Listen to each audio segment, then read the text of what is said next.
Hola, ¿qué tal? ¿Cómo están? Qué gusto saludarles. Muy buenos días, tardes, noches, a la hora que nos estés viendo. Ya sea hoy martes, hoy Día del Señor, como todos los días son días del Señor, o cualquier otro día de la semana que tengas oportunidad de ver esta transmisión que tenemos aquí en esta red social y que esperamos sea de bendición para tu vida, de verdad.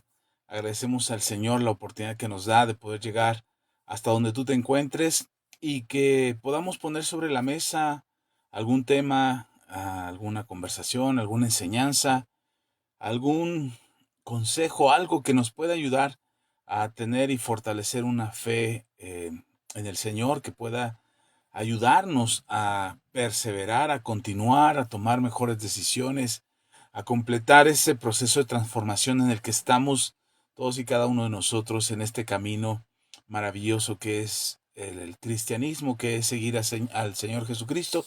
Yo soy el pastor Axa Macedo, gracias por acompañarnos y espero que esta noche podamos conversar y que nos puedas acompañar y que al final de cuentas y al final de esta transmisión se quede un buen sabor de boca en tu vida y una buena sensación, una buena decisión, un buen consejo que te pueda servir para toda tu vida. Eso es lo que esperamos y confiamos en el Señor. Que así sea, que pueda ser muy bendecido y que de alguna manera lo que Dios haga y lo que Dios nos permite hacer durante esta transmisión te bendiga y te bendiga generosamente. Bueno, pues gracias por acompañarnos. Estamos aquí en esta transmisión y eh, hace, hace unos días atrás estábamos platicando en la congregación de algunas de las cosas que se vienen para la iglesia, algunas enseñanzas que quiero compartir y que vamos a aprovechar también la reunión de los martes para compartir otras cosas que creo que son importantes que deberías de tener presentes en tu vida y que te puedan ayudar y que te fortalezcan espiritualmente. Así es que hablábamos el domingo pasado, les mencionaba que queremos enseñar dar algunas enseñanzas respecto a la alabanza y a la adoración, eh, cuál es su propósito, por qué debemos de adorar, eh, qué tipo de canciones son las que escuchamos, las que recibimos, las que deberíamos de tener presentes al momento de nuestro día a día. No somos, en este ministerio no somos una iglesia legalista donde le decimos a la gente qué escuchar y qué no escuchar. No ese es el propósito de esas enseñanzas, no es que te vamos a decir o te vamos a dar una playlist de canciones y de enseñanzas de canciones que tú debes de escuchar, o de artistas que debes de escuchar, de salmistas, de cantantes cristianos que debes de escuchar, no, pero sí que podamos entender juntos la razón del por qué oímos lo que oímos, cuál es el efecto que esto produce en nosotros, y no solamente desde el punto de vista teológico, sino que también ya hay a estas alturas de nuestras vidas y así como ha avanzado la tecnología, ya hay estudios respecto a la música y respecto a lo que oímos y lo que esto produce en nuestros corazones o en nuestros pensamientos. No, no voy a ir al extremo eh, de lo que en algún momento yo escuché cuando recién me había convertido a Cristo, de que ciertos artistas y ciertos cantantes adoran a Dios a Dios y otros adoran al diablo, y que si pones sus canciones al revés, entonces vas a ver cómo hay música que adora al diablo. No, no vamos a ir a ese extremo, no nos vamos a ir hasta allá. Solamente quiero dejar sobre la mesa algunas cosas que son importantes que como iglesia y como cuerpo de Cristo debemos de saber. Eh, Hay mucho en la música, hay mucho actualmente en la música. Hoy hay mucha música, no solo por la tecnología, por los artistas, la cantidad de artistas y porque los foros ahora son más públicos, son más inmediatos, las redes sociales, YouTube, todo, existe una cantidad incontable de plataformas, de canales, de medios para poder transmitir la música, y entonces hoy tenemos acceso a música de manera inmediata, más rápido, este, es más accesible para todos nosotros. Yo recuerdo hace tiempo era difícil conseguir el disco de algún artista cristiano famoso. De hecho, aun cuando no era cristiano, era difícil conseguir la música de los artistas seculares, sobre todo los que eran artistas extranjeros. Había artistas que su música no llegaba inmediatamente, y ya después aparecieron los medios de televisión, canales de televisión que se dedicaban exclusivamente a la música. Entonces ya había más promoción de la música, ya puedes escuchar prácticamente al momento que se estrenaba una canción, podrías escucharla. Pero me sorprendió porque apenas unos días atrás veía como uno de los cantantes cristianos de rap más conocidos acaba de estrenar su disco, y a los 5 minutos de que anunció, no, 5 estoy exagerando, como 20 minutos, 30 minutos de que anunció que iba a, a lanzar su nuevo material, resulta que ya estaba saliendo al aire, ya estaba al alcance de cualquiera que tuviera un dispositivo en sus manos. Es así ha avanzado la música, y, y tenemos que estar listos para lo que está sucediendo respecto a la música. ¿Qué dice la Biblia respecto de la adoración? ¿Cuál debería ser la adoración en la iglesia? ¿Qué deberíamos de escuchar normalmente en nuestros dispositivos electrónicos? En fin, pero eso lo estaremos tratando más adelante. Quería ponerlo sobre la mesa porque como estoy trabajando en ese tema y estoy tratando de armar ese tema, pues resulta que lo tengo fresco en la cabeza, y entonces lo estoy hablando y ya quisiera ahondar en ello. Pero no, hoy quiero hablar de otra cosa. Hoy quiero hablar de la fe. Eh, Resulta que estoy terminando nuevamente el libro que se llama Fe del fracaso, perdón, del fracaso a la vida de certeza y convicción. Este libro lo estoy leyendo otra vez, lo volví a leer y lo estoy terminando. Y hoy precisamente lo termino. Me faltan escasas 5 páginas y quiero terminarlo el día de hoy. Pero al final del libro, en el penúltimo capítulo, en el capítulo 8, el capítulo de este libro se llama Jesucristo, el autor y consumador de nuestra fe. Ese es el capítulo 8 de este libro, es este que tengo aquí a la mano. Y lo estaba terminando de leer y me encontré en este capítulo 8 esta parte que me parece interesante, y es lo que me lleva a hablar el día de hoy con todos ustedes, y espero que sea de bendición para sus vidas. Así es que, si me permiten, quiero leerlo con ustedes para poder hablar del tema. Dice este libro así: si nuestra fe es una relación personal con Jesús, entonces la crisis no es el fin de la fe, sino su oportunidad de crecimiento. Cuando enfrentamos dificultades, nuestra tendencia natural es preguntar: ¿por qué me está pasando esto? ¿Qué hice mal? ¿Dónde está Dios? Y esas preguntas no son malas. El salmista las hizo. El salmista las hizo. Job las hizo. Jesús mismo en la cruz preguntó: ¿por qué me has desamparado? Pero la diferencia entre el que tiene una fe meramente intelectual y el que tiene una fe personal es que en medio de la crisis el primero se aleja de Dios mientras el segundo se acerca a Él.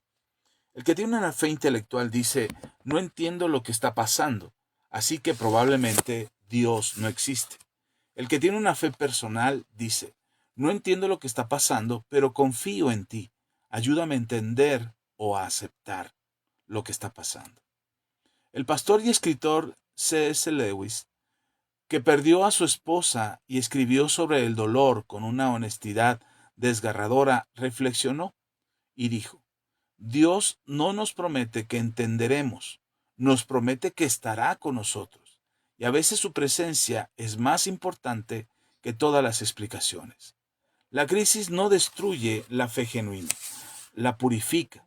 Como el oro se purifica en el fuego, nuestra fe se purifica en las pruebas. No es que Dios nos haga sufrir por placer, es que el sufrimiento en sus manos soberanas se convierte en herramienta de crecimiento. El apóstol Pedro, que experimentó pruebas terribles, escribió: para que sometida a prueba vuestra fe, mucha más preciosa que el oro, el cual, aunque perecedero, se prueba con fuego, sea hallada en alabanza, gloria y honra cuando sea manifestado Jesucristo. Primera Pedro capítulo 1 versículo 7. Nuestra fe descansa en Él. Después de todo lo que hemos reflexionado, quiero que te lleves una convicción profunda. Tu fe no depende de ti, depende de Él. No tienes que producir una fe perfecta. Él es el autor. No tienes que mantener tu fe con tus propias fuerzas. Él es el consumador. No tienes que llegar a la meta por tu cuenta. Él te lleva. Tu responsabilidad es mirar a Jesús, no mirar tu fe, porque te desanimarás. No mirar tus dudas, porque te paralizarás. No mirar tus circunstancias, porque te abrumarás. Debes mirar a Jesús. Él es el camino, Él es la verdad, Él es la vida. Él es el autor, Él es el consumador. Él te busca, Él te llama, Él te sostiene, Él te llevará a la meta. El autor de Hebreos nos exhorta diciendo, puesto los ojos en Jesús, el autor y consumador de la fe. Hebreos 12:2. Esa es la vida de fe, no un esfuerzo constante por creer más. Es una mirada constante hacia aquel en quien ya hemos creído. El pastor y escritor Oswald Chambers, en su devocional Mi máximo por su máximo, escribió, la fe no es un trabajo que hacemos, es una confianza que tenemos. No es un esfuerzo, es un descanso. Descansamos en la fidelidad de aquel que nunca falla. Y cuando descansamos en Él, entonces podemos actuar. Pero la acción no es el fundamento es Él. Si hay algo que quiero que te lleves en este capítulo es que no confíes en tu fe, confía en Cristo. Tu fe puede ser débil, la suya es fuerte. Tu fe puede dudar, la suya es inquebrantable. Tu fe puede fallar, la suya nunca falla. No, no te mires a ti mismo, míralo a Él. Él comenzó la buena obra en ti, Él te perfeccionará. Él es el camino, Él es la verdad, Él es la vida. Confía en Él, sigue a Él, ámalo, sírvele. Y en esa confianza tu fe, aunque pequeña, será suficiente porque no es el tamaño de tu fe lo que importa, sino la fuerza de aquel en quien confías. Y Él es suficientemente grande. Este es el final del capítulo 8 de este libro, que se llama Fe del fracaso a la vida de certeza y convicción. La verdad es que este libro tiene temas muy importantes, muy interesantes. Está basado en muchos mensajes que di a lo largo de muchos años y que tiene que ver con la fe. Y quería hablarles de esto porque al estar leyendo estas últimas palabras de este penúltimo capítulo, me venía a la mente en la reflexión acerca de la vida que llevamos y cómo enfrentamos nuestras circunstancias. Muchas veces lo he enseñado y muchas veces lo he dicho aquí. También en la iglesia, el domingo, en el templo, he enseñado que Dios no prueba nuestras capacidades, Dios no prueba cuánta fuerza tenemos, cuánta habilidad tenemos, cuánto dinero tenemos, cuánta salud tenemos. Él no prueba eso. Lo que Dios prueba es nuestra fe. Leímos como Pedro menciona que nuestra fe es como el oro, que tiene que ser probada, que tiene que ser purificada para que sea perfecta, para que sea de mejor calidad. El apóstol Santiago también menciona que nuestra fe produce, la prueba de nuestra fe, dice Santiago, produce paciencia, mas tenga la paciencia su obra completa para que seamos perfectos y cabales y no nos falte cosa alguna. Es decir, debemos de saber y ser conscientes que lo que nos sucede en nuestro entorno, la crisis por la cual pudiéramos estar pasando, el momento difícil que abruma y que aflige nuestra alma, pudieran ser momentos que parecen interminables, pudieran ser circunstancias fuera de nuestro alcance, fuera de nuestro control, que nos perjudican y que nos desalientan a continuar. Pero es precisamente aquí la importancia de poder enfocar nuestra fe de manera correcta y poder tener la fe que el Señor espera de nosotros. No se trata solamente de decir yo creo. Los demonios también creen en Dios y tiemblan delante de Dios, pero ellos no van a confiar en Dios, ellos no van a obedecer a Dios, ellos no van a hacer lo que Dios dice ni van a cumplir el propósito de Dios como en obediencia a lo que Dios quiere hacer con ellos. Tuvieron su oportunidad y no la aprovecharon, no lo hicieron. Cuando el Señor tenía a todos ellos, los tenía a su servicio, ellos decidieron no hacer lo que Dios esperaba de ellos y entonces sus vidas se perdieron. Nosotros hoy, tú y yo, tenemos la oportunidad de hacer, de cumplir lo que Dios espera de nosotros, lo que Dios quiere para nosotros. Y en ese sentido a veces cuesta mucho trabajo poder aceptar que la voluntad de Dios es buena, es agradable y es perfecta. Nos cuesta mucho trabajo porque no hemos aprendido a cambiar nuestra manera de pensar. El apóstol Pablo, cuando habla de esta transformación, de este cambio que deberíamos de experimentar todos nosotros, aquellos que hemos creído en el Señor, esta transformación de nuestro entendimiento nos permitiría a nosotros poder comprobar, incluso dice Pablo, poder comprobar la buena voluntad de Dios agradable y perfecta. Pero esa es la parte que no alcanzamos a mirar y no la alcanzamos a comprobar porque nuestra vida no ha sido transformada por completo por lo que nosotros llevamos en nuestro corazón. Y es ahí donde quiero llegar en esta hora. Es esto precisamente lo que quiero poner en tu corazón. Así es que me gustaría que pudieras, si puedes, gracias a todos los que nos den en línea, gracias por acompañarnos, gracias por dejar su like, por dejar sus comentarios, eso nos ayuda a poder llegar a más gente, ya estamos en vivo, avísale a tus conocidos, a la gente que nos sigue, a la comunidad, avísale, ya estamos en vivo, está la transmisión de la comunidad Manto Nuevo, así es que conéctate ahí en Facebook. Después este mismo video lo estaremos subiendo a YouTube para que quienes no tienen acceso a Facebook pero pueden acceder a YouTube, nos puedan escuchar ahí. Así es que gracias, saludos a todos de verdad y muchas bendiciones. Vamos primero a Hebreos, capítulo, estoy tratando de activar aquí para poder mirar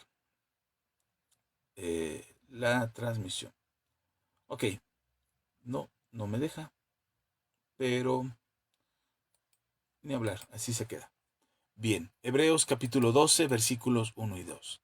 Dice, por tanto, nosotros también, teniendo en derredor nuestro tan grande nube de testigos, despojémonos de todo peso y del pecado que nos asedia, y corramos con paciencia la carrera que tenemos por delante, puesto los ojos en Jesús, el autor y consumador de la fe, el cual, por el gozo puesto delante de él, sufrió la cruz, menospreciando el oprobio, y se sentó a la diestra del trono de Dios. Todos los creyentes, todos los que hemos decidido creer en Jesús, los que hemos decidido creer en su palabra, congregarnos en una iglesia, formar parte de una comunidad, tarde o temprano nos hemos hecho la misma pregunta: ¿cómo puedo tener más fe? ¿Cómo puedo hacerle para tener más fe? Hemos visto que el Señor reprende a los discípulos, le dice, hombres de poca fe, porque dudaron.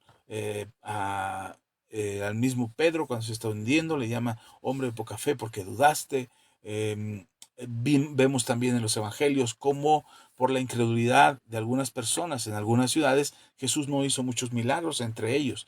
Cómo la gente, por la incredulidad que tenía en sus corazones, no iban a poder experimentar la gloria del reino de los cielos. Y vemos cómo algunos personajes a lo largo de los evangelios mostraban o tenían momentos de fe extraordinarios y los milagros sucedían. La mujer de flujo de sangre, Jairo mismo, el centurión romano, la mujer sirofenicia, los ciegos que se acercaron a Jesús, los leprosos que buscaron a Jesús, en fin, todos aquellos que de alguna manera se acercaban a nuestro Señor Jesucristo en un acto de fe, confiando que el Señor Jesús podría hacer algo por ellos, recibían un milagro extraordinario.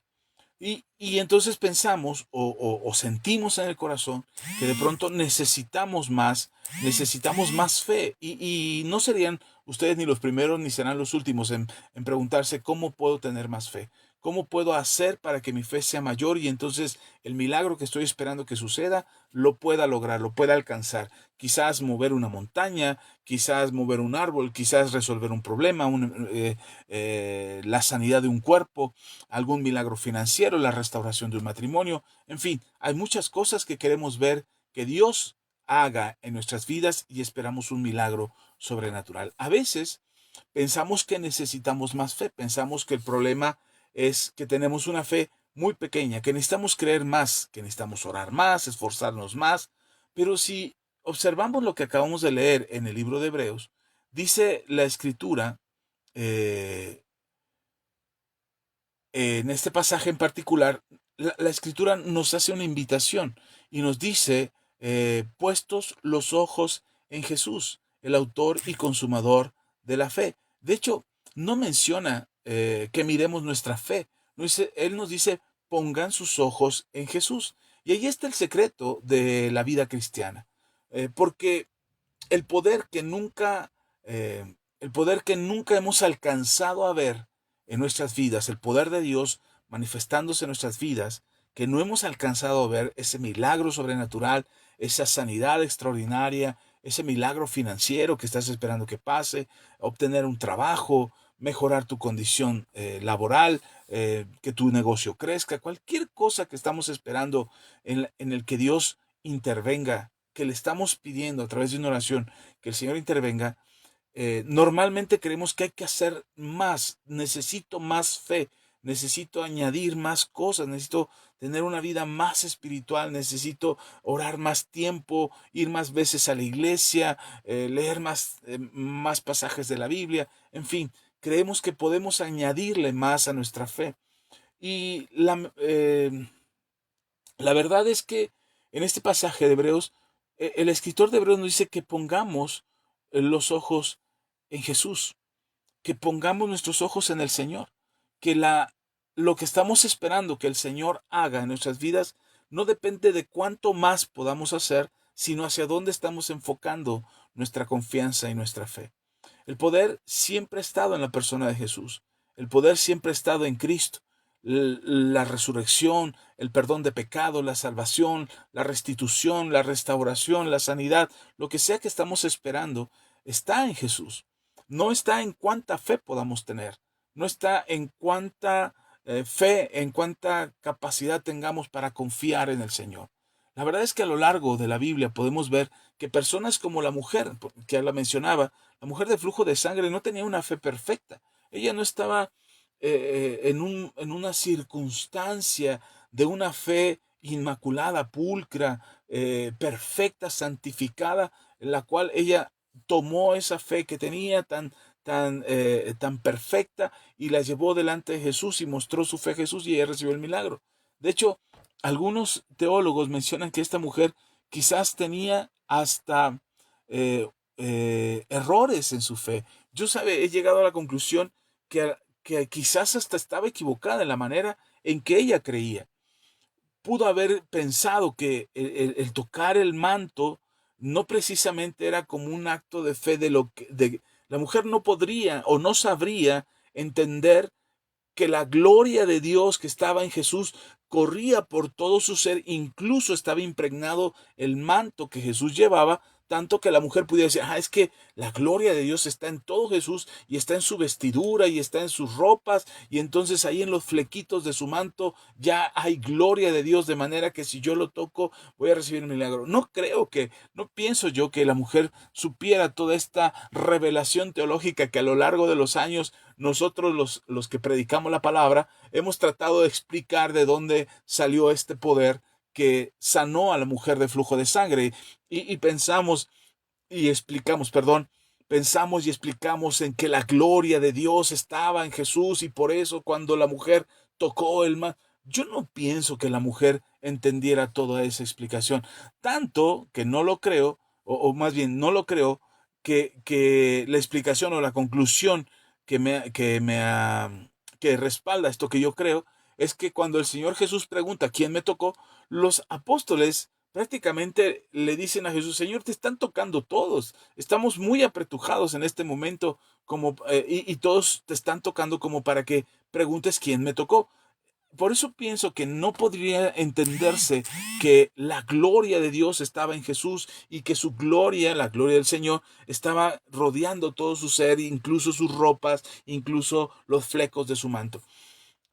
No creo que haya semejante revelación teológica. Yo creo que era más bien una especie de confianza en amuletos, en fetichismo, en una especie de ojalá pudiera hacer esto y tocar, como si fuera una especie de contacto físico con una explicación inexplicable. Es decir, tratar de entender de dónde podría esta mujer recibir ese milagro. Porque ella, creo yo, esta es mi opinión y quizás me equivoque, pero creo yo que la mujer no podría entender toda la explicación teológica acerca de la gloria en la vida de Jesús.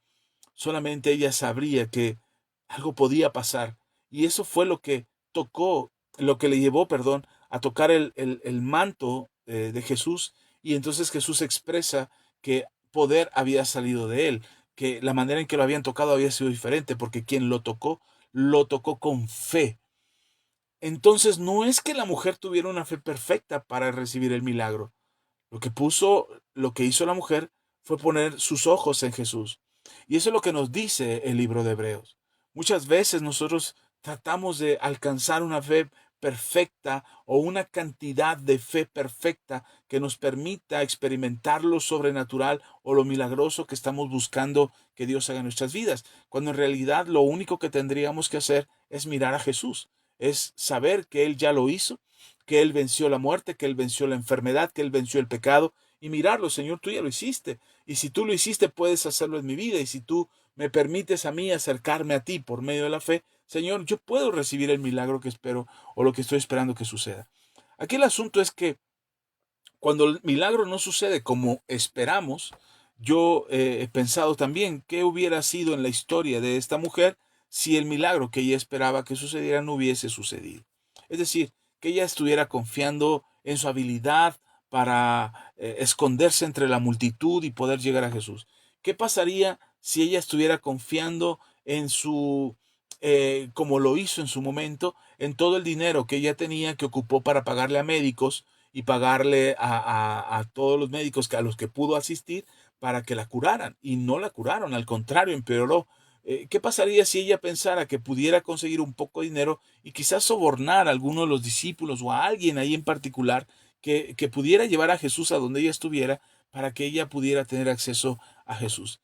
Si ella pusiera su confianza en el dinero que pudiera conseguir para conseguir una cita con Jesús o en el esfuerzo que ella podría hacer, todo el recorrido, todo el camino por el que ha andado, los 12, 18 años enferma que ha estado para decir, ya merezco el milagro, ya es tiempo de mi milagro, porque ya pasé por tantas cosas, ya sufrí tantas calamidades, ya sufrí tantas dificultades que ya merezco hoy recibir mi milagro. Si ella hubiera puesto sus ojos en sus capacidades, en sus esfuerzos, en sus méritos, en su manera de acercarse a Jesús, entonces creo que no estuviéramos contando el milagro de la mujer de flujo de sangre. La Biblia no menciona ni siquiera su nombre.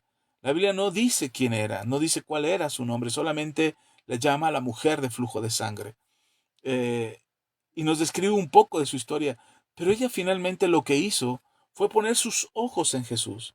¿Qué esperaríamos de un Zaqueo si no hubiera puesto sus ojos en Jesús? O de un centurión romano que se acerca y le dice al maestro, solo di la palabra, yo soy hombre bajo autoridad, tú eres una persona con autoridad, solo di la palabra, la enfermedad te va a obedecer y va a dejar a mi siervo. Todos estos casos que encontramos en la Biblia como testimonio de lo milagroso, de lo sobrenatural de Dios, son personas que pusieron sus ojos en Jesús. El gran problema que tenemos la mayoría de los cristianos es que estamos poniendo nuestros ojos no en Jesús, sino en nuestras fuerzas, perdón, en nuestras capacidades, en nuestras habilidades, en lo que podemos hacer, en nuestros propios méritos. Cuánto hemos orado, cuánto hemos ayunado, cuánto hemos leído la Biblia, si me congrego o no me congrego. Y entonces tratamos de justificar el que no hayamos recibido el milagro en que no ha sido suficiente lo que hemos hecho, en lugar de entender que lo que está pasando es que no estamos mirando al autor y consumador de la fe. Nuestros ojos están puestos en todas las cosas posibles, en los médicos, en las medicinas, en los dineros que tenemos, en los tiempos que ocupamos, en nuestras fuerzas, en nuestra capacidad, en lo que aprendemos a hacer nuevo. Si escuché un nuevo video en TikTok y que me dice que el milagro va a suceder si yo me levanto a las 5 de la mañana, porque esa hora el Señor está ahí en la madrugada y Él oraba a las 5 de la mañana todos los días y los milagros le seguían. Y si yo escucho eso y es tanta mi necesidad, entonces yo, en lugar de poner mis ojos en Jesús, voy a poner mis ojos en que mi reloj tiene que sonar a las 5 de la mañana para que yo me pueda levantar y entonces yo pueda buscar al Señor y entonces encontrar el milagro. No estoy diciendo que buscar al Señor en la madrugada sea malo. No estoy diciendo, hermano, no haga eso, es pecado. No estoy diciendo eso. Lo que estoy diciendo es que ponemos nuestros ojos en esos esfuerzos. Ponemos nuestra mirada en lo que nosotros podemos hacer. Y nos olvidamos de quién es el autor y el consumador de la fe. Es Jesús, el autor de nuestra fe. Él es el que provoca que nuestra fe suceda, que nuestros milagros suceda. Cuando dice, puesto los ojos en Jesús, el autor y consumador de la fe, la palabra autor que usa ahí significa el que inicia, el fundador, el originador. La fe nunca comenzó con nosotros. La fe nunca comenzó contigo. No nació porque un día decidiste buscar a Dios y ese día que decidiste buscar a Dios aparece la fe. No, la fe ya existe, existe en Él. Él es el autor. Desde antes que tú y yo existiéramos, la fe existe. Y antes de que nosotros, mira, mucha gente cree, mucha gente se imagina que la fe aparece con Abraham. De hecho, escuché alguna vez a un predicador que decía que no, antes de Abraham no había fe.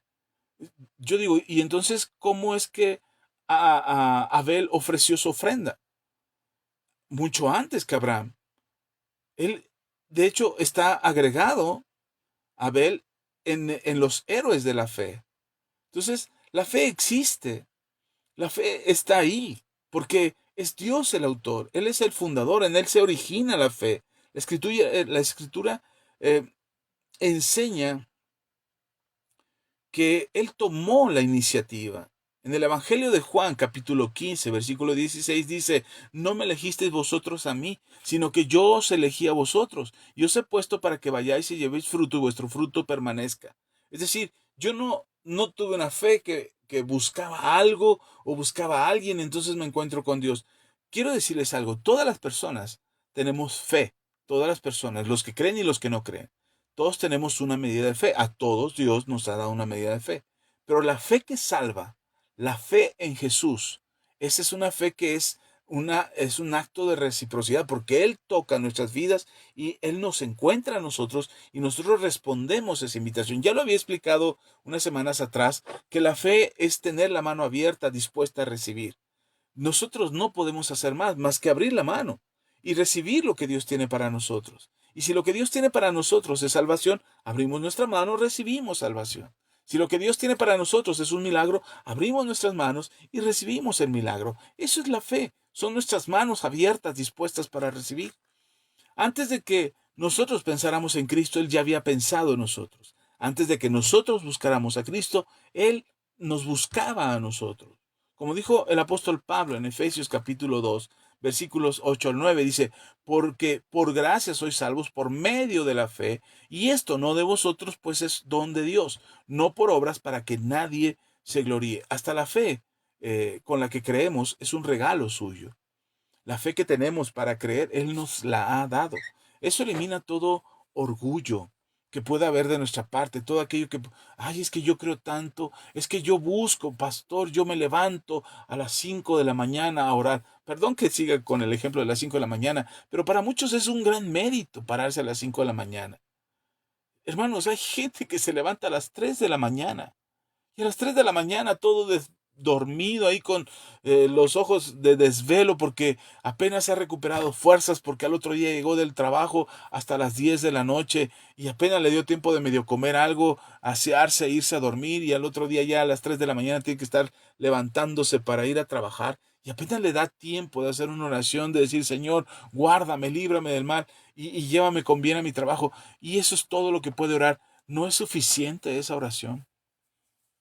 De verdad, si nos enfocamos tanto en el esfuerzo que nosotros podemos hacer, insisto, debo dejarlo claro otra vez. No estoy diciendo que orar a las 5 de la mañana sea incorrecto. Ni estoy diciendo que sea pecado o que está mal que lo hagas. No, no, no. Si puedes levantarte a las 5 de la mañana y dedicarle un tiempo de oración al Señor, hazlo. Pero también si lo puedes hacer a las 4 o a las 3 o a las 2 o si lo puedes hacer a la 1 de la tarde o a las 3 de la tarde o a las 10 de la noche. Hermano, el tiempo que puedas dedicar a Dios no es la hora precisamente en la que le dedicas, sino que pones tus ojos en Jesús y confías en Dios al momento de orar. Estás confiando, no estás confiando en el horario de tu oración, estás confiando en el que te escucha. A la hora que sea, Él te escucha. A las 24 horas del día, Dios está disponible. Él no tiene horario de oficina. Cuando nosotros nos adjudicamos la suficiente fe y decimos, yo tuve suficiente fe, por eso me acerqué al Señor, hermano, estamos cerrando. Nuestra fe se está enfocando en nuestro esfuerzo. Pero cuando confiamos en el Señor y le damos toda la gloria a Él, sabiendo que Él fue el que nos miró, sabiendo que Él es el que nos ha dado fe, sabiendo que Él ha traído nuestro corazón hacia Él para que seamos salvos, entonces nuestra fe empieza a tener la dirección correcta, empezamos a enfocarnos en nuestro Creador, en nuestro Hacedor, en el autor y consumador de la fe. Cuando piensa en esto, seguramente en algún momento habrás recordado tu momento de conversión, el momento en que te convertiste al Señor. Bueno, el día que te convertiste al Señor, seguramente fue un momento maravilloso, extraordinario. La verdad es que muchas veces he contado mi testimonio acerca del día en que me convertí a Cristo, estaba en una iglesia. Y lo he dicho tantas veces que me he dado cuenta que en las veces que lo he mencionado, hay algo en lo que me aseguro. No es que meramente me asegure yo que esté pensando cómo lo tengo que decir, sino que mi espíritu está tan agradecido con el Señor que yo no me doy ningún mérito en ese momento de conversión.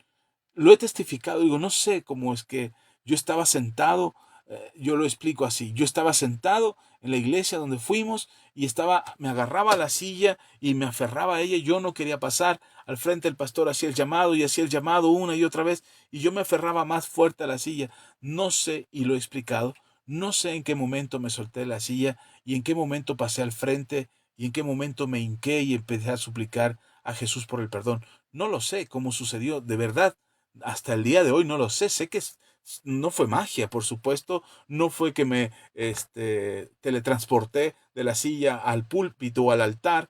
No, yo sé que no. Yo sé que tuve que pararme y tuve que caminar y tuve que dirigirme y postrarme, hincarme. Tuve que hacer todo eso. Sé que lo tuve que hacer. Lo que no recuerdo es cómo fue. No recuerdo qué me impulsó, qué me llevó a eso. ¿Qué decisión tomé cuando yo estaba sentado en la silla? ¿Qué sentimiento tuve? ¿Qué estaba pasando por mi cabeza? Que terminé al frente pidiendo perdón a Dios, pidiéndole perdón a Cristo y pidiéndole que viniera a mi corazón.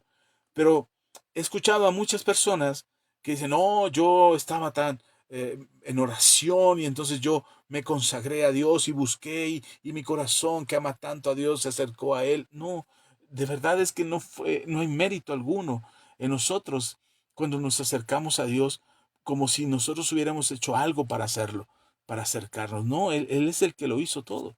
Él volvió la fe perfecta. Él hizo que la fe fuese perfecta porque Él vivió la fe perfecta. Cuando hablamos de fe, solemos pensar en Abraham, en Moisés, en David, pero Hebreos termina diciendo, miren a Jesús.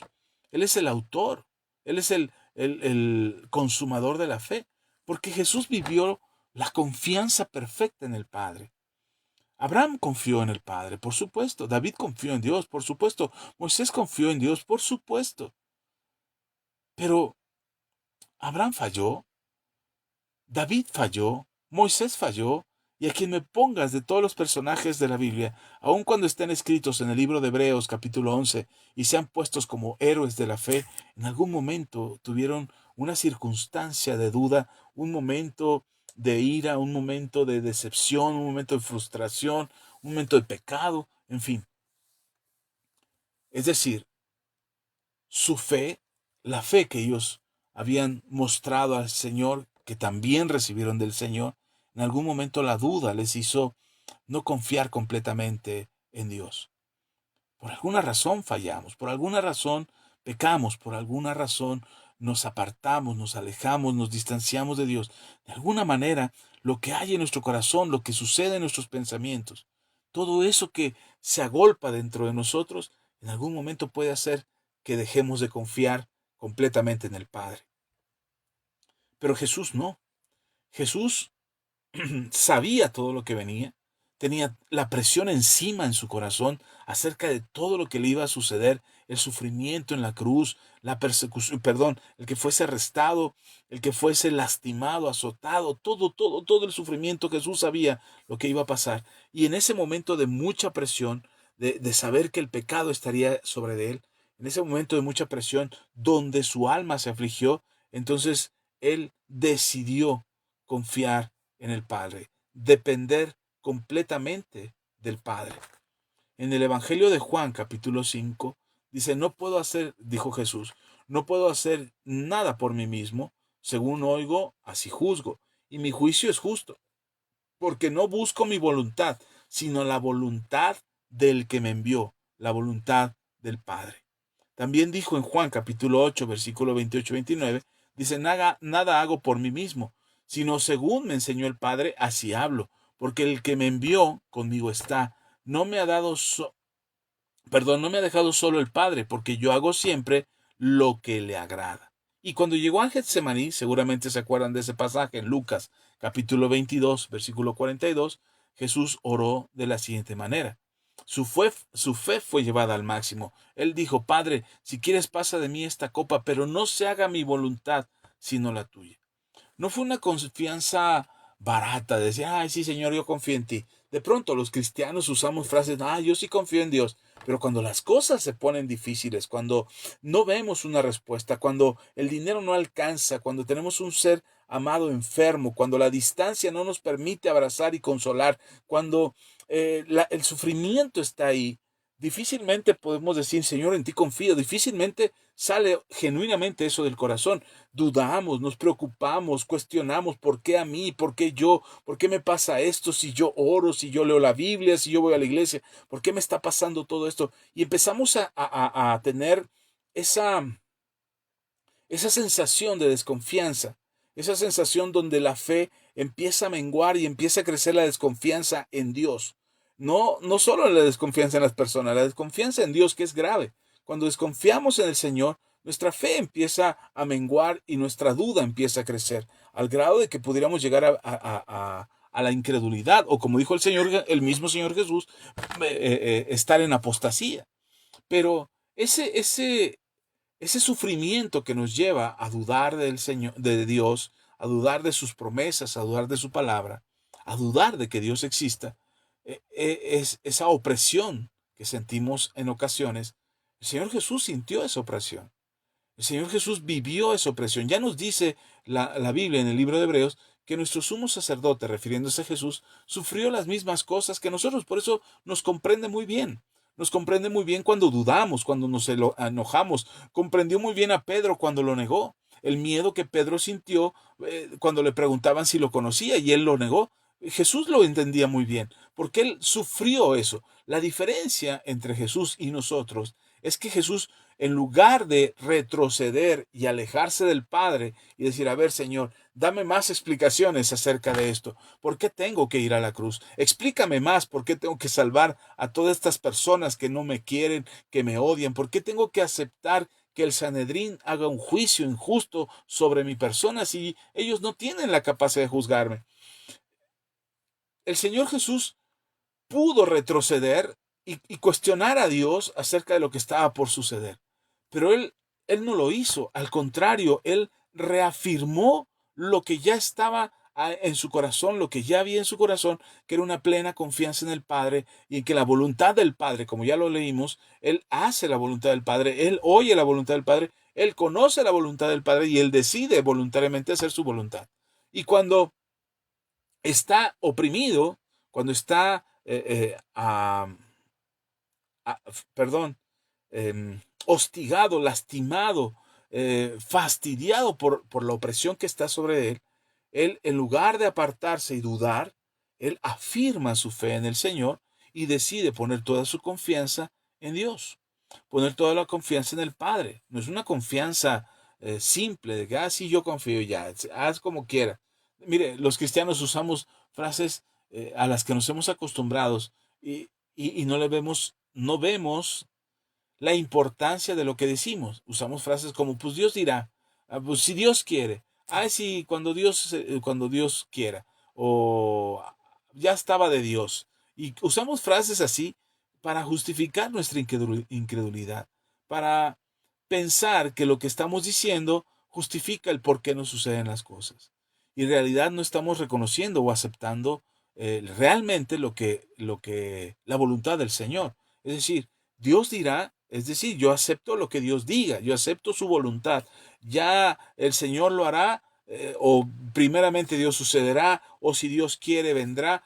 Esas palabras no son palabras simples que deberíamos de repetir a la ligera, sino deberían de ser palabras sólidas, fuertes, que salen desde lo más profundo de nuestro espíritu para poder afirmar nuestra fe y decir, confío lo que venga, confío en Dios. No sé cómo va a estar el asunto, no sé cómo va a suceder las cosas, no sé de dónde vendrá la provisión sobrenatural de Dios para resolver mis necesidades, no lo sé, no sé cómo va a hacerlo el Señor, pero confío en que Él dijo que nada me faltaría, confío que no estoy confío en que el Señor dijo que no estoy bajo el yugo de la esclavitud que antes estuve.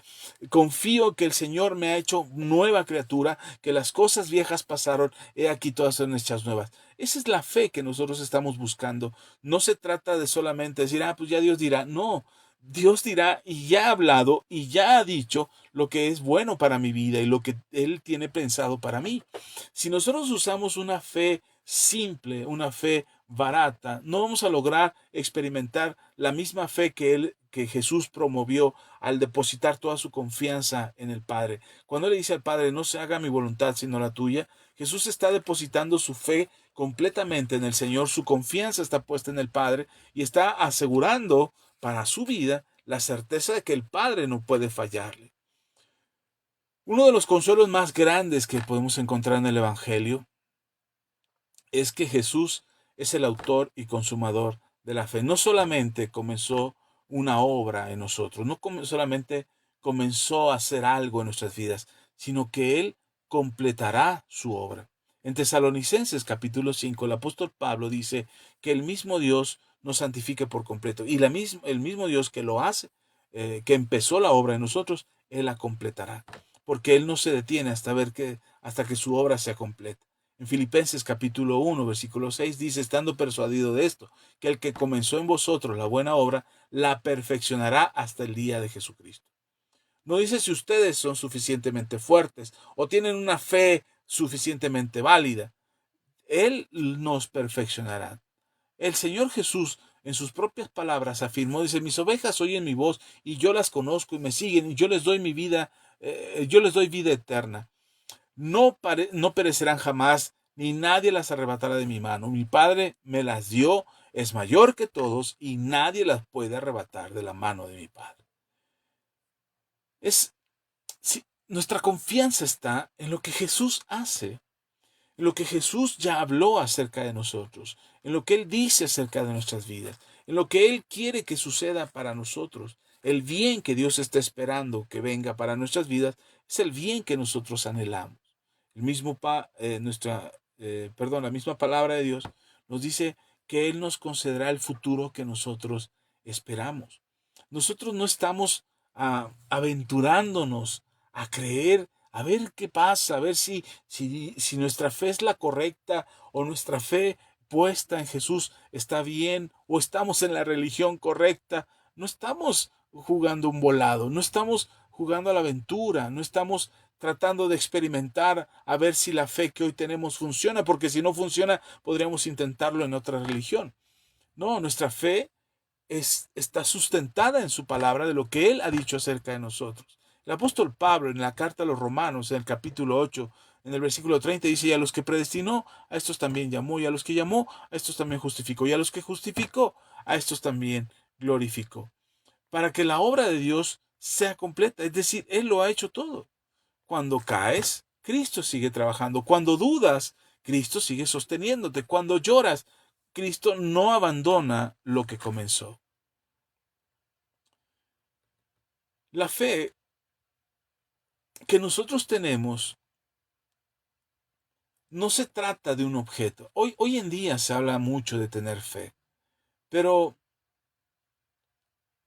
se nos dice en la iglesia, se nos dice en redes sociales, escuchamos artistas famosos, gente que tiene cierto prestigio, cierto número de seguidores y escuchamos que dicen que tienen fe, que tengamos fe. Pero muy pocas veces se dice fe en quién.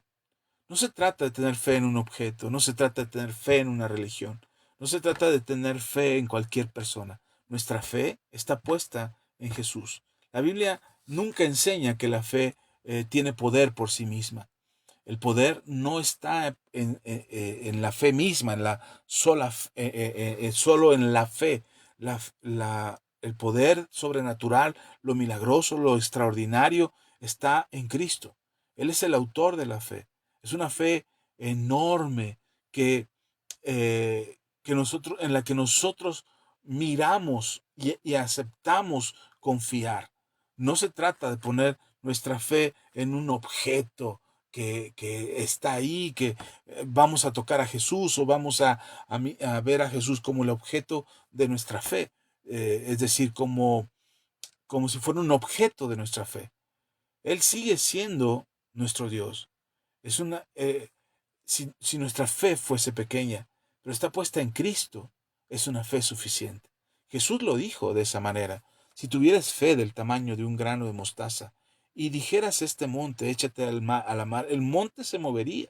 Y después lo dijo con el árbol. Si tú le dijeras a este árbol, échate, desarráigate, échate en el mar, el árbol lo haría. Pero el Señor Jesús no está hablando del tamaño de la fe como un objeto que crece, sino la fe que está puesta en Él, que sin importar el tamaño, puede tener un efecto sobrenatural en nuestras vidas. En el capítulo 17, hablando de aumentar la fe, lo que les mencionaba, de Lucas, del Evangelio de Lucas, versículos 5 y 6, dice, dijeron los apóstoles al Señor, aumentanos la fe. Entonces el Señor dijo, si tuvieres fe como un grano de mostaza, podrías decir este sicómoro, desarráigate y plántate en el mar, y os obedecería. No habló precisamente del tamaño de la fe, como haciendo énfasis en que el tamaño sí importa, sino ni tampoco hizo referencia a la fe como un acto mágico, sino más bien como la confianza en donde deposito mi fe. No es el tamaño, es la hacia dónde la canalizo. No es cuánta fe tengo, sino más bien dónde está puesta mi fe. Y por eso, como dice Hebreos, lo que empezamos leyendo en Hebreos capítulo 12, que está escrito puestos los ojos en Jesús. No dice puesto los ojos en tu problema, no dice puesto los ojos en tu pecado o puesto los ojos en tu fracaso. Ni siquiera dice puesto los ojos en tu fe. Ni siquiera dice eso. Dice puestos los ojos en Jesús. La verdad es que a veces nos cuesta mucho trabajo entender que nuestra mirada sea puesta en Él porque tratamos de mirar a Jesús como un objeto, como si estuviera en un crucifijo, como si necesitáramos la imagen de Jesús para poder poner nuestros ojos en Él. Pero lo que el apóstol de Hebreos, el escritor de Hebreos, nos está diciendo es que nosotros miramos en lo que Jesús ya hizo, en lo que Jesús logró, en lo que Jesús alcanzó. Ese sacrificio en la cruz, el dar su vida en sacrificio por nosotros, el derramamiento de su sangre, su llaga que estaba abierta, las heridas en sus manos, en sus pies, en su costado, el sacrificio que hizo en la cruz, el sacrificio dando su vida para el perdón de nuestros pecados, la redención, la restitución, la salvación, toda su obra está completa. Por eso Él dijo, cuando estaba en la cruz, consumado es, todo está hecho, todo está completo. Por eso cuando nosotros ponemos nuestros ojos en Jesús, no nos estamos refiriendo a una imagen, a un crucifijo, a un objeto en particular, sino lo que estamos refiriéndonos es confiar completamente en lo que Jesús ya hizo, en lo que Jesús dijo respecto a nosotros. Puesto los ojos en Jesús, aceptando que la palabra de Jesús, la enseñanza de Jesús, el mandato de Jesús, es lo que nos confirma a nosotros el camino por el que nosotros deberíamos de andar. Cuando Pedro iba caminando sobre el agua, que sale de la barca y empieza a caminar sobre el agua hacia Jesús, miraba hacia Jesús. El problema fue cuando dejó de mirar a Jesús. Miró el viento, que era fuerte, miró las olas, que eran altas, miró las circunstancias en las que estaba. El piso que por el que caminaba no era piso, era agua inestable, movediza, perdón. Y eso le hizo dudar. Y entonces comenzó a hundirse. Eh, pero no es porque apenas empezara a aparecer el viento. Cuando él empieza a hundirse es porque apenas apareció el viento, o porque apenas las olas se pusieron grandes, o porque apenas la tormenta lo amenazaba. No, hermano, la tormenta ya estaba antes. La tormenta ya estaba desde que ellos estaban en la barca. Cuando él sale de la barca ya había tormenta, ya había viento, ya había olas altas. Ya estaba eso. Y él empezó a caminar mirando a Jesús. El problema es que cuando en el camino empezó a hundirse fue porque dejó de mirar a Jesús. Tus problemas ya están ahí. Tus circunstancias ya están ahí. Tu necesidad ya está ahí. Lo que estás esperando que pase es un milagro.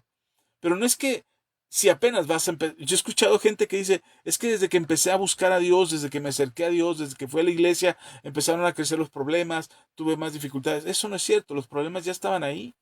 La tormenta ya estaba ahí. El asunto es que cuando le creíste a Jesús para caminar sobre el agua, para caminar sobre tus circunstancias y empezar a creer en Él, confiar en Él, creías que algo bueno estaba sucediendo. Cuando viste que no todo se resolvió, cuando viste que no todo tuvo una solución, entonces dudaste y pensaste y adjudicaste a tu situación al momento en que veniste a Jesús. Pero no es cierto, las circunstancias ya estaban ahí. Ese problema ya estaba ahí, esa necesidad ya estaba ahí, esa enfermedad ya estaba ahí, ese resentimiento, esa falta de perdón, esa forma de pensar equivocada, el odio que había en tu corazón, ya estaba. No es que vino con Jesús. Lo que hizo Jesús fue ponerlo sobre la mesa y ahora te pide que tomes una decisión confiando en Él, puestos tus ojos en Él, sabiendo que lo que Él te está pidiendo es para tu bien. Y entonces cuando nuestra fe está en crisis, cuando nuestra fe es probada, cuando lo que pasamos es difícil, no es que Dios apenas te está poniendo a prueba, no es que Dios apenas está permitiendo que la situación llegue, no, la situación ya estaba. Estábamos caminando por un camino donde no nos había alcanzado, estábamos en una dirección donde no nos habíamos topado con ese problema, pero en nuestro andar en algún momento tendríamos que enfrentarlo. Y ahora, ¿cómo lo enfrentamos? Esa es la diferencia. Lo enfrentamos quejándonos, afligiéndonos, entristeciéndonos, angustiándonos porque la situación es muy grave, o ponemos nuestros ojos en Jesús. El cristianismo no ha consistido en producir una fe extraordinaria. Ha consistido en confiar en un Salvador extraordinario. No ha consistido en todo lo que podemos agregarle a nuestra fe para que nuestra fe sea extraordinaria. Yo creo que es todo lo que Dios ha agregado a nuestras vidas para que nuestra vida sea extraordinaria. Él comenzó nuestra fe, Él la sostiene, Él la perfecciona. Un día la convertirá en algo más visible, en algo que tú puedas palpar y tocar. Algún día lo que estás esperando que pase, que todavía no ha llegado, llegará. Y entonces lo que hoy tenemos certeza, aunque no lo hayamos visto, asimismo lo podremos tocar, lo podremos ver, lo podremos alcanzar. Yo lo que quiero dejar en tu corazón en esta hora es que a veces las circunstancias, a veces la situación ah, parece que debilita nuestra fe, la golpea tanto, es tanta la opresión, es tanta la necesidad, es tanto lo que vivimos cotidianamente que pareciera realmente que estamos siendo atacados directamente por un ejército que quiere destruirnos. Y la verdad es que así es. Estamos siendo atacados por un ejército que quiere destruirnos. Y a veces pensamos que nuestra fe no es suficiente, que no nos alcanza, que no vamos a salir adelante en medio de lo que estamos viviendo y que lo que vivimos hoy se ha vuelto complicado como para poder simplemente decir que nuestra fe nos alcanza. Déjame leerte algo más. Hemos llegado al final de nuestro viaje. Estoy leyendo el final del libro. Hemos llegado al final de nuestro viaje. Hemos defendido la fe, identificado sus obstáculos, aprendido a mirar a Jesús, recorrido el camino, abrazado su aparente locura, comprendido la relación entre gracia y obras, vencido la duda y centrado nuestra fe en la persona de Jesucristo, autor y consumador de todo lo que creemos. Pero hay una pregunta que aún no hemos respondido del todo. ¿Cómo se mantiene firme la fe en medio de la batalla? Porque la vida no es un laboratorio donde podemos experimentar la fe en condiciones controladas. La vida es un campo de batalla. Y en ese campo hay un enemigo que no descansa. No se contenta con que hayamos creído. Quiere destruir nuestra fe. El apóstol Pablo, que conocía bien las batallas espirituales, escribió a los Efesios sobre la armadura de Dios. Y entre todas las piezas de esa armadura estaba el cinturón de la verdad, la coraza de justicia, el calzado del evangelio de la paz, el casco de la salvación y la espada del Espíritu. Hay una que es especialmente relevante para nosotros. Y dice la Escritura en Efesios 6:16, sobre todo, tomad el escudo de la fe con el que podáis apagar todos los dardos de fuego del maligno. Sobre todo, dice este pasaje, no es que la fe sea más importante que las otras piezas, sino que sin ella las otras no sirven de nada. La verdad sin fe se vuelve orgullo. La justicia sin fe se vuelve legalismo. El evangelio sin fe se vuelve información. La salvación sin fe se vuelve teoría. La palabra sin fe se vuelve literatura. La fe es el escudo.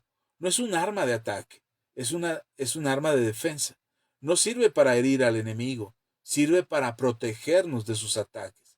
Y los ataques del enemigo son dardos de fuego. En este capítulo final quiero mostrarte cómo la fe nos protege, cómo se fortalece al usarla y cómo podemos vivir una fe inquebrantable que resiste todos los ataques del enemigo.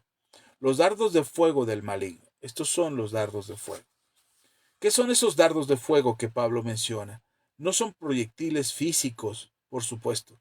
Son ataques espirituales, dirigidos a nuestra mente y a nuestro corazón. He identificado a lo largo de años de ministerio y de lucha personal varios tipos de estos dardos. Por ejemplo, el dardo de la duda. El enemigo susurra a tu oído: ¿y si Dios no existe? ¿Y si todo esto es mentira? ¿Y si has creído en vano? No presenta evidencia, solo insinúa, no argumenta, solo cuestiona. Y si no estamos preparados, la duda puede abrirse paso en nuestra mente. Otro dardo, el dardo de la acusación. El enemigo nos recuerda nuestros pecados pasados. Mira lo que hiciste. ¿Cómo puedes llamarte cristiano? ¿Cómo puedes acercarte a Dios después de eso?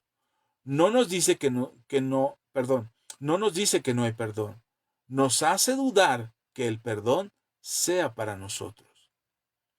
Estos dardos que te estoy mencionando son pensamientos que llegan a tu cabeza. A veces son solo pensamientos. Tú te imaginas, empiezas a pensar acerca de estas acusaciones o la duda que viene a nuestro pensamiento y alimentas pensando y sobrepensando en eso que acabas de sentir. El diablo no necesita meterse dentro de ti para alejarte de Dios, solamente necesita sembrar una duda. Y a veces esas dudas no es que oigas voces, a veces esas palabras vienen de alguien más, una persona, un conocido, un maestro en la escuela, alguien te va a decir cosas como estas que te van a hacer dudar de tu persona, te van a hacer dudar de Dios, van a hacer que te sientas culpable y acusado por estos pensamientos. Sigo. Un dardo más, el dardo de la desesperanza. El enemigo nos muestra nuestra circunstancia y nos dice: mira tu situación, no vas a mejorar, Dios no está ayudándote. ¿Para qué seguir confiando? Este pensamiento nos invita a mirar lo que vemos, no lo que Dios ha prometido. El dardo de la comparación, este es otro dardo que el enemigo usa. El enemigo nos muestra a otros y nos dice: mira a fulano, le va mejor. Dios los bendice más a ellos. ¿Por qué a ti no te ha bendecido? Nos roba la gratitud y nos llena de envidia y amargura. El dardo del cansancio. El enemigo nos susurra: has luchado tanto y no ves resultados. ¿Vale la pena seguir? Ríndete, descansa, deja de intentarlo. Seguramente alguna vez has tenido pensamientos de ese tipo y te preguntarás: ¿de dónde vienen esos pensamientos? ¿Por qué pienso de esa forma?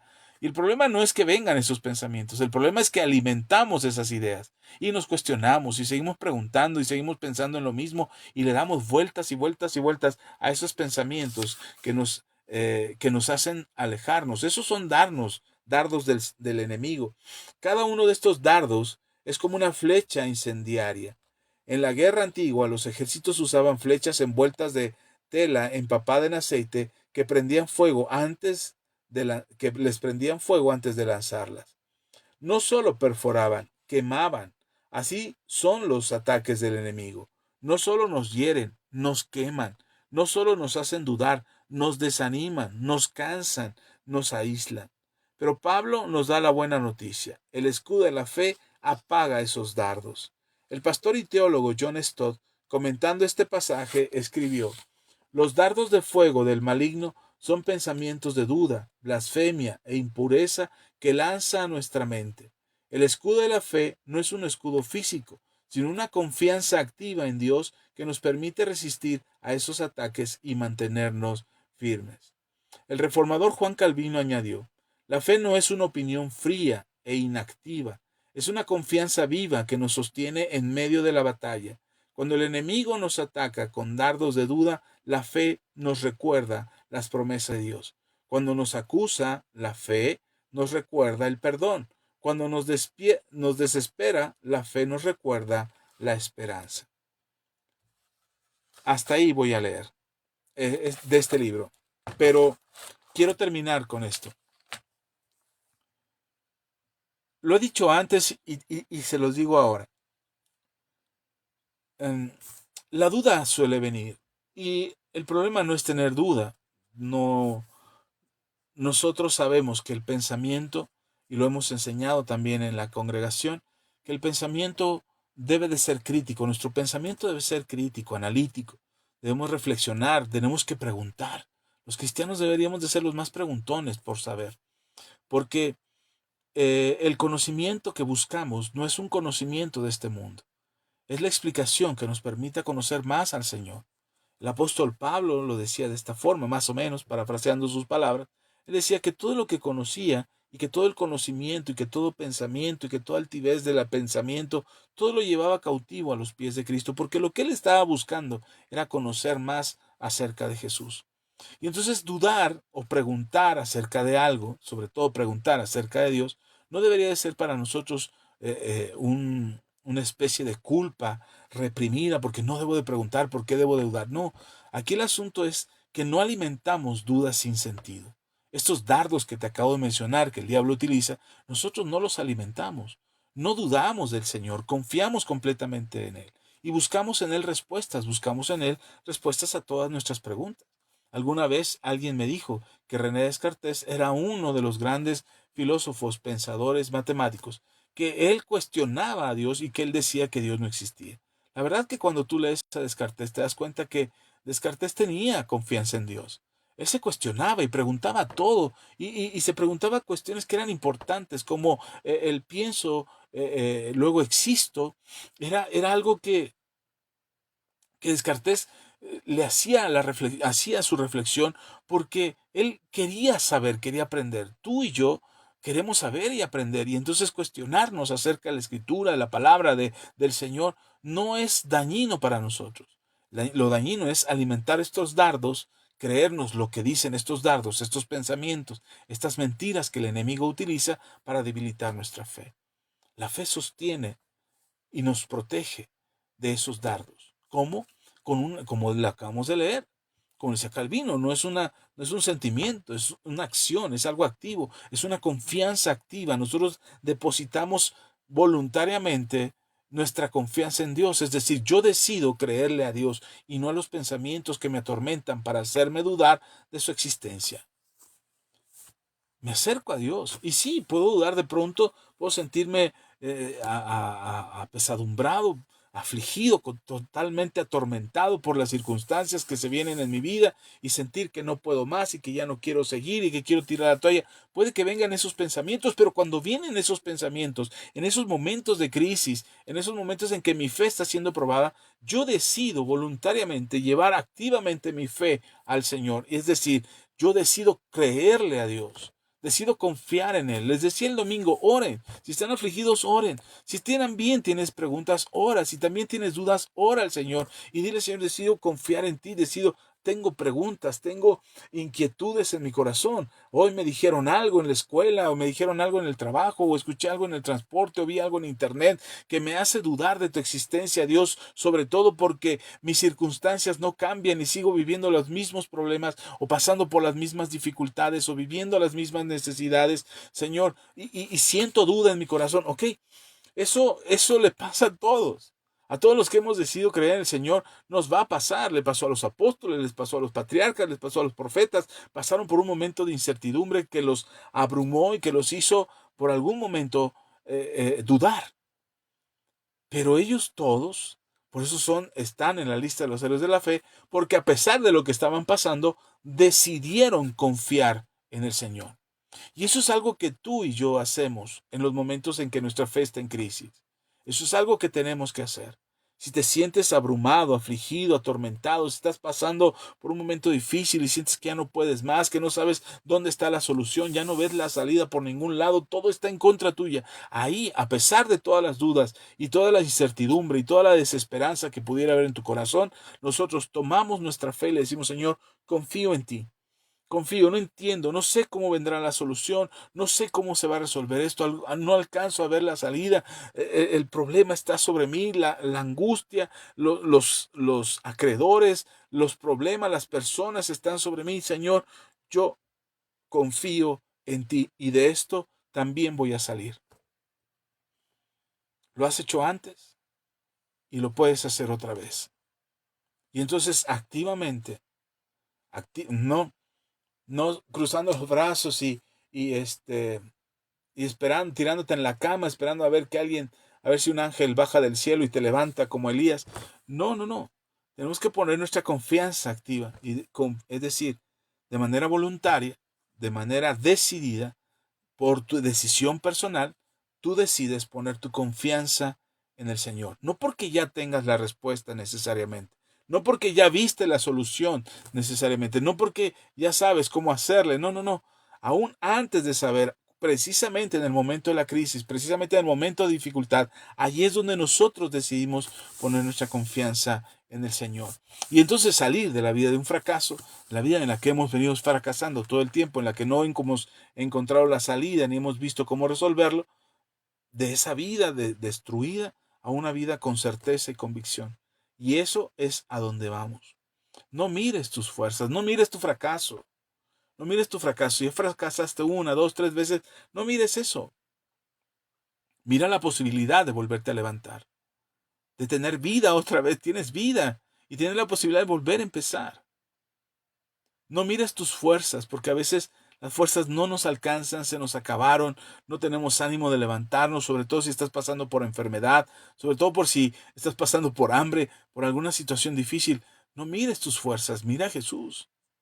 No mires tus emociones, porque hoy sentimos que podemos conquistar al mundo y mañana nos sentimos la peor basura, el peor gusano, el mayor fracaso de la historia. Y entonces ese sentimiento nos hace creer que no podemos. No mires todo eso, mira a Jesús, porque cuando nuestra fe es débil, Él sigue siendo fuerte. Ojo, cuando nuestra fe es débil, Él sigue siendo fuerte. Cuando nuestra fe vacila, Él permanece fiel.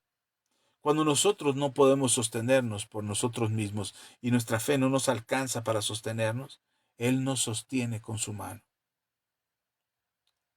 Dice Judas, la carta del apóstol Judas, versículo 24 y 25, dice, y aquel que es poderoso para guardaros sin caída y presentaros sin mancha delante de su gloria con gran alegría, el único y sabio Dios, nuestro Salvador, esa gloria y majestad, imperio y potencia, ahora y por todos los siglos. Amén. Eso es lo que está en ti. Es Jesús obrando desde adentro.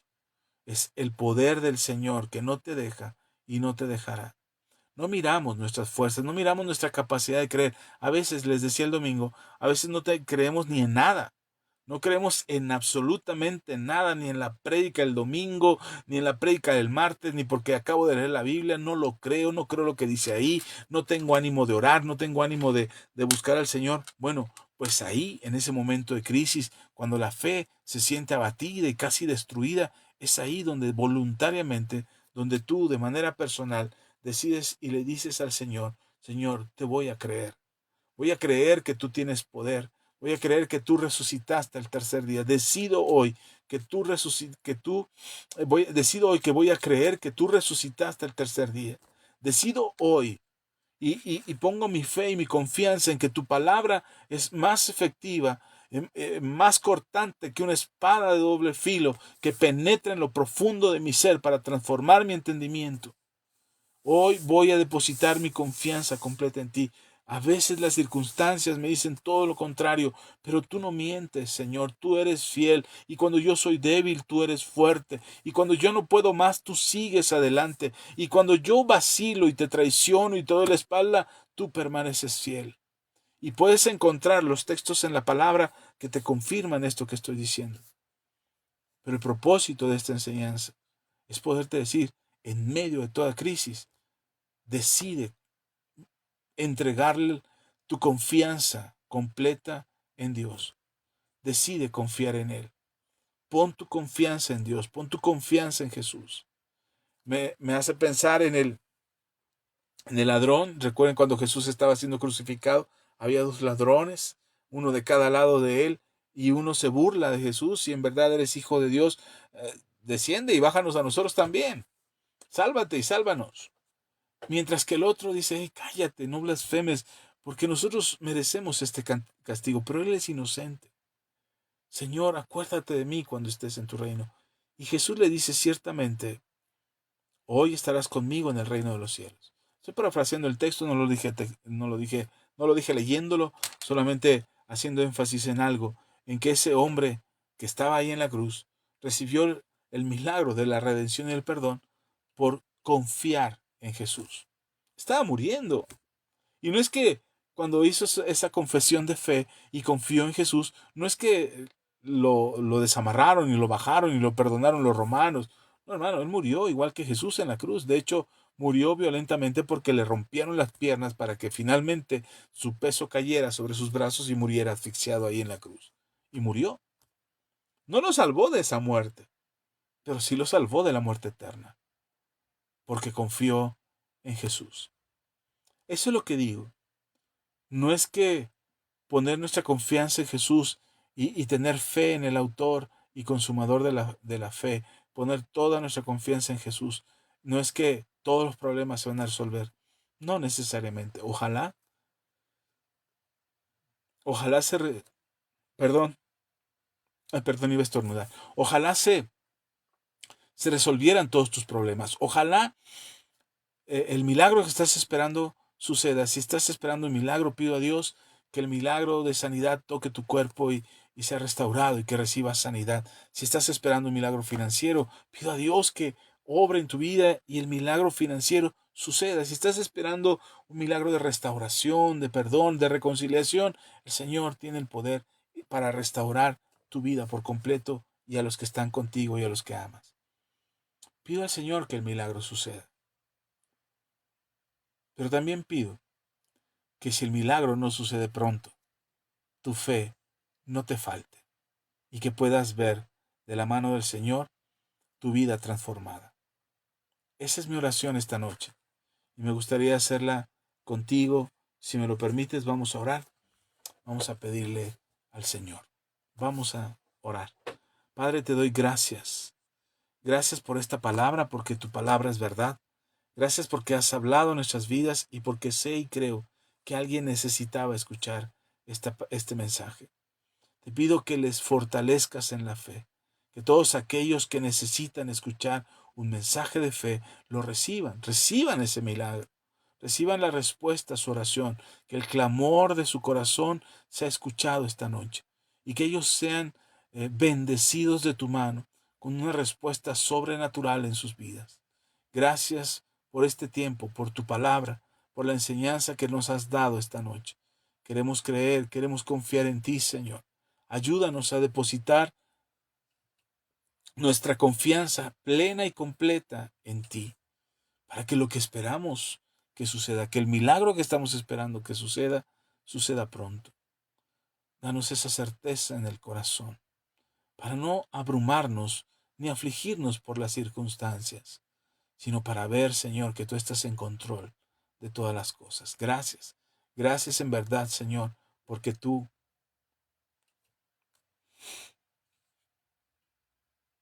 porque tú has puesto fe en nuestro corazón, porque tú has puesto fe en nuestras vidas. Y ahora, en esa confianza que despierta tu fe en nosotros, en esa confianza hoy venimos delante de ti para decirte, Señor, confiamos en ti. Padre, confío en ti. Espíritu Santo, confío en ti. Gracias, Dios eterno, porque tu palabra es verdad. Gracias en verdad, en el nombre de Cristo Jesús. Amén. Amén. Amén. Pues esta es la palabra que tenía para ustedes hoy y espero que sea de bendición a sus vidas. Pero antes de irnos, quisiera orar por ustedes. Quisiera saber si alguien de ustedes le gustaría recibir a Cristo en su corazón. Le gustaría ponerse a cuentas con Dios, pedirle perdón a Dios por sus pecados y por medio de la fe en nuestro Señor Jesucristo, ser salvo. Es necesario pedir perdón. Es necesario arrepentirnos de nuestra manera de vivir. Es necesario reconocer que necesitamos de Él para acercarnos al Padre. Así es que si esa es tu necesidad hoy y lo que quieres es acercarte a Dios Padre por medio de la fe en nuestro Señor Jesucristo, te invito a hacer esta oración. Ahí donde estás, cierra tus ojos si lo puedes hacer y repite estas palabras después de mí. Vamos a pedirle perdón por nuestros pecados. Así es que oremos. Dile al Padre, Padre, vengo delante de ti para pedirte perdón, porque he pecado, porque mis actos, mis palabras, mis pensamientos, mis acciones, lo que he hecho que te ofende, es un pecado que llevo arrastrando en mi vida. Pero quiero entregártelo hoy. Quiero que me perdones todo lo que he hecho contra ti, todas las ofensas y las palabras, pensamientos y actos que he hecho contra ti. Lo que es un pecado delante de ti, Señor, hoy me arrepiento. Perdóname por completo. No quiero ser un pecador. Quiero estar limpio delante de ti. Señor, límpiame de mi maldad. Que tu sangre preciosa limpie mi vida y todo el pecado que he cometido en mi vida quede borrado y fuera de mí. Ven, Señor Jesús, tómame como tu Hijo, que yo te recibo en mi vida como mi único y suficiente Salvador.